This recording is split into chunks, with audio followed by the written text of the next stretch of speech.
My name is Omari Tahir, and I'm glad that Odessa Brown Clinic has put on this forum because the issue of violence is not a police issue. It's a mental health issue. A child that wants to kill another child has a mental problem. And also, the Odessa Brown happens to be my youngest daughter's grandmother. This issue of youth violence is not an accident. When I was growing up in this community, we didn't have this problem. But with so-called integration, what we call disintegration, where they split our community up and got kids going to different schools and in different neighborhoods where they basically have attempted to break up our community. So when you have community, that means you're together. When you don't have a community, that means you're from other communities, and we have this problem where our children don't see themselves as community. Now, institutions create conditions. Individuals and parents don't create conditions. Now, if you go down in Chinatown, they don't have this problem with their youth killing each other. But also in Chinatown, they have cultural institutions. If you go out and look at the new Asian Counseling and Referral Center, it's a huge building dealing specifically with Asians' problems. They got the Asian Art Museum. They got Wing Luke Museum. In 1981, they were going to build a police station on 23rd and Yesler. And we organized the community so that we didn't want a police station. Police do not stop crime. Police are purveyors of crime. They're purveyors of guns. Our youth have learned to kill each other from the police killing us and the Ku Klux Klan. So a lot of our youth have integrated into that Ku Klux Klan, Wild West, Al Capone, American mentality. Now, whenever we address this issue of violence, we don't deal with the root issue. And the root issue is adults' lack of institutional development for their children so their children feel they have a future.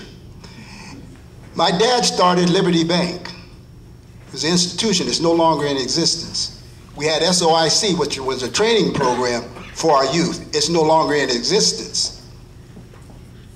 We started the African American Heritage Museum and Culture Center as a program developed by youth for youth to get our youth out of the street. And the Seattle police came up with guns and put us off the site. Then the Urban League came in the back door saying they were going to do a museum, and they got 36 condos full of white folks, put the kids in the street, and now our kids are in the street shooting each other. Now what we were doing, we were getting kids out of gangs. We had probation officers bringing us their kids to the museum because we had a program that reached them and stopped them from fighting. We had a adult. She had an older son that was about 12, and she had two daughters. She got her PhD from the University of Washington, and she got a professorship at University of Arkansas. Guess what happened? When she took her young son down there, she was having problems with him, so she sent him back up here. He called home one day. He never showed up. She came up a year later looking for her son. So I contacted one of my retired policemen friend that I had, and we went looking for him. Closest we got to him was Skyway. The kids said, "Oh, Andra, he's dead." 2 years ago, the dog drug his bones from under a house in Skyway. The reason why I'm saying this is it's not an accident that our children are dying. It's because we have adults that run programs that take the young people's money, because during the 60s, model cities, all the programs was basically youth programs because they were the ones in the street causing the problem. Now, SOIC no longer exists, the money got taken. Liberty Banks no longer existed, the money got taken. The so-called museum is 36 condos. They spent $23 million, have no ownership in the building whatsoever. They have like a program in the basement.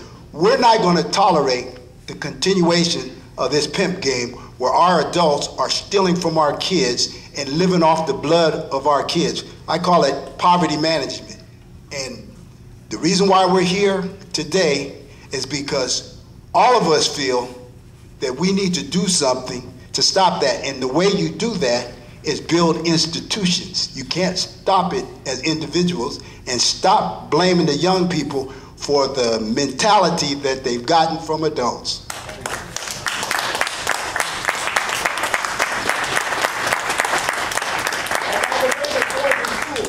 Every time a school is closed, a young person dies. It's outrageous for us to be closing schools